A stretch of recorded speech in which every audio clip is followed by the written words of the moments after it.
안녕하세요. 자, 오늘은 형법 인과관계 문제 좀 풀겠습니다. 이거 올해 승진시험에 나온 문제인데요. 인과관계와 관련된 거. 여러분, 인과관계는 사실 문제가 되는 경우가 세 가지가 있는데 고의범죄, 과실범죄. 고의범죄는 고의 행위하고 결과하고 인과관계를 따져야 되죠. 과실범은 과실과 결과의 인과관계를 따지는 겁니다. 자, 근데 이 고의와 과실을 합친 범죄가 있죠. 고의 과실을 합쳐서 만든 범죄가 결과적 가중범이죠. 이 결과적 가중범은 기본 범죄. 이 기본 범죄가 고의에 의해서 고의를 어떤 범죄를 했는데 그 범죄로 인해서 중한 결과가 발생한 거죠. 여기는 과실로 발생한 거죠. 그럼 결과적 가중범은요. 이 사람이 처음에 했던 고의 행위와 나타난 중한 결과 사이에 인과관계를 검토를 하셔야 돼요.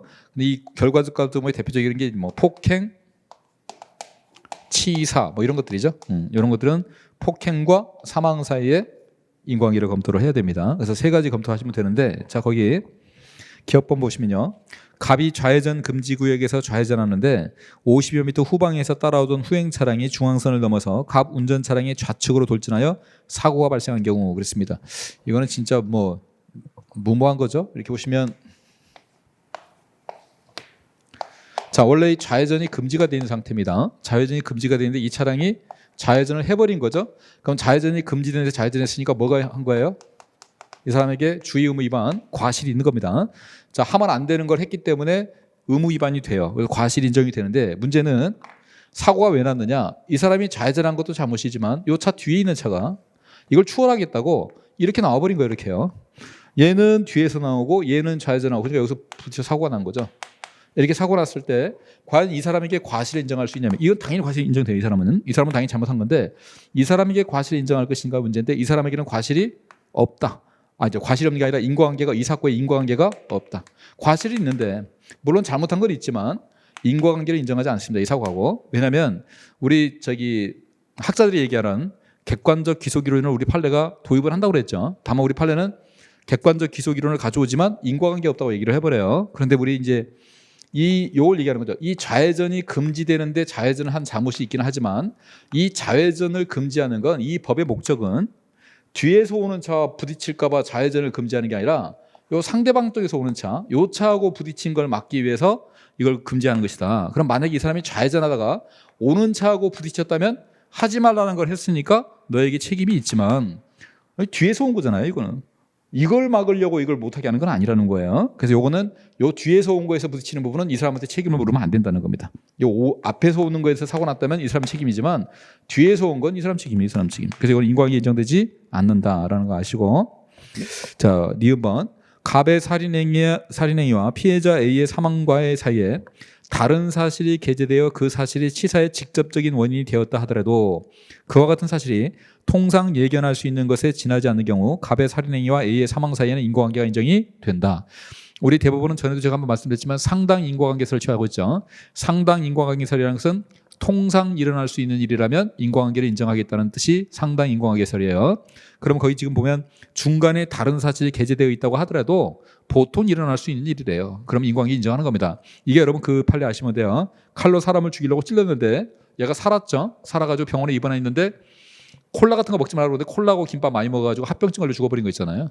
물론 이 사람이 콜라나 김밥을 먹어서 합병증이 발생해서 그 합병증으로 죽은 것이지만 사람을 칼로 찌르면 병원에 실려가서 치료받다가 합병증은 충분히 발생할 수 있는 거기 때문에 인과관계가 인정된다는 거 기억하시고, 그다음에 디귿번 갑이 계속 교제하기를 원하는 자신의 제의를 피해자 A가 거절한다는 이유로 A의 얼굴 등을 구타하는 등 폭행을 가해서 전치 10일간의 흉부 피하 치료상을 가했습니다. 자, 상해를 가했습니다.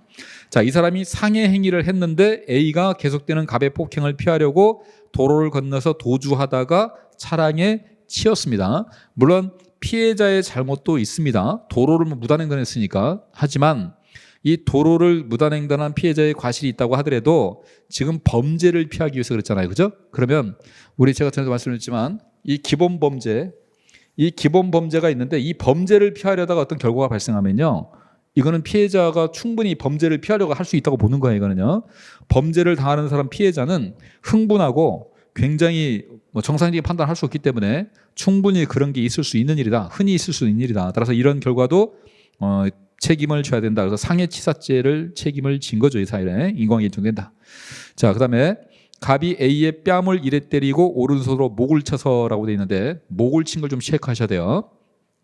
목을 쳐서 A로 하여금 뒤로 넘어지면서 머리를 땅바닥에 부딪히게 해서 두부 손상 등 상해를 가했습니다. 근데 이 상해를 가했는데 병원에서 치료를 받다가 합병증이 걸려서 죽어버렸네요. 자, 그럼 이 사망의 결과에 대해서 이 사람에게 책임을 물을 수 있느냐인데 아까 얘기했죠. 병원에서 치료받다가 합병증은 흔히 있을 수 있는 일이에요. 그래서 합병증은 흔히 있을 수 있는 일이기 때문에 사망에 대한 인과관계를 우리 대법원은 인정합니다. 주의하실 게 뺨 때리는 판례가 하나 더 있죠. 그 선생님이 학생 뺨을 때렸는데 학생이 두개골이 너무 얇아가지고 죽어버린 사례 있죠. 그거는 인과관계 인정하지 않습니다. 근데 그거하고 좀 다른 점이 얘는 뺨만 때린 게 아니라 목까지 쳤어요. 정도가 좀 심한 거죠. 그러면 이 경우는 우리 대법원이 이 정도 했으면 충분히 상해를 가할 수 있고 목을 쳐서 넘어졌으면 두부가 머리를 부딪혔기 때문에 충분히 두부 손상이 있을 수 있고 두부 손상이 있으면 합병증으로 죽을 수도 있다. 이렇게 봐버린단 말이에요. 그래서 거기 그냥 뺨 때린 판례하고 좀 구분해 두세요. 그래서 제가 뺨 때리고 목을 쳐까지 같이 기억하세요. 이거는. 그래서 거기 인과관계를 인정하지 않는 판례는 기억번입니다. 기억번. 그거만 인정되지 않고 나머지는 다 인정이 됩니다. 자, 수고했습니다.